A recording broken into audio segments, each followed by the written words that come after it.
வணக்கம். சற்று முன் கிடைக்கப்பெற்ற மிக முக்கியமான செய்தி ஒன்று வெளியாகி உள்ளது.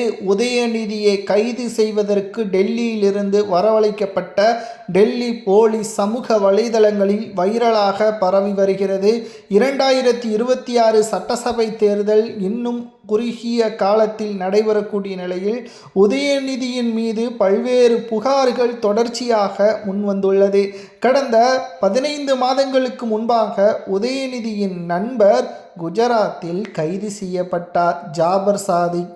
பலருக்கும் ஞாபகம் இருக்கும், சிலருக்கு ஞாபகம் இருக்காது. ஏனென்றால் இந்த வழக்கில் இருந்து தப்பிப்பதற்கு திமுக போட்ட நாடகம் ஏராளம். உதயநிதி அவர்களது நெருங்கிய நண்பர், குறிப்பாக உதயநிதியின் மனைவி இயக்கிய திரைப்படத்தின் தயாரிப்பாளர்.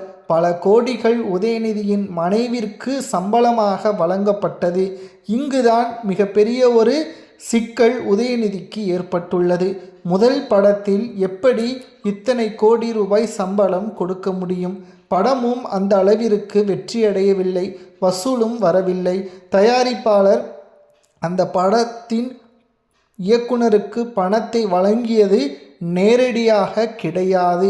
உதயநிதி நடத்தி வரக்கூடிய அறக்கட்டளை மூலமாக பணத்தை செலுத்தியுள்ளார்.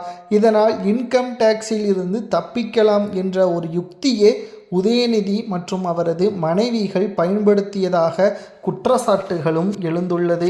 இது உண்மையா என்ற விசாரணையை நடத்துவதற்குத்தான் டெல்லியிலிருந்து சிபிஐ துறையினர் மற்றும் இன்னும் பல சிறப்பு துறையினர், அதோட டெல்லி காவல்துறை அதிகாரிகளும் தமிழகம் வர உள்ளார்கள். சென்னையில் உதயநிதி மற்றும் அவரது மனைவி அனைவரிடம் விசாரணையை நடத்த உள்ளார்கள்.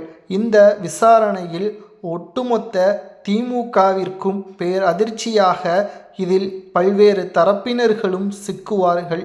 ஏனென்றால் இன்று வரை ஜாபர் சாதிக் அவர்களுக்கு ஜாமீன் வழங்கப்படாமல் இருப்பதும் குறிப்பிடத்தக்கது.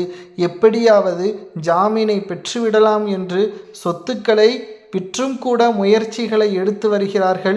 ஆனால் எந்த ஒரு பயனும் கிடையாது. அந்த அளவிற்கு தவறுகளை செய்து வைத்திருக்கிறார் ஜாபர் சாதிக் அவர்கள். அவருடன் இருக்கக்கூடிய கூட்டாளிகள் யார் என்பதுதான் தற்பொழுது மிக முக்கியமாக விசாரணையில் தேடப்படும் நபர்களாக இருக்கிறார்கள். ஏனென்றால் அதிகாரம் இல்லாமல் இந்த செயலை ஜாபர் சாதிக்கால் தனியாக செய்திருக்க முடியாது. உதயநிதியின் பெயர் இருக்கக்கூடிய காரணத்தினால் அவரிடம் விசாரணையை நடத்தக்கூடிய பொறுப்பு மத்திய அரசிடம் இருக்கிறது. பொறுத்திருந்து பார்க்கலாம் என்ன நடக்கப் போகிறது என்பதை.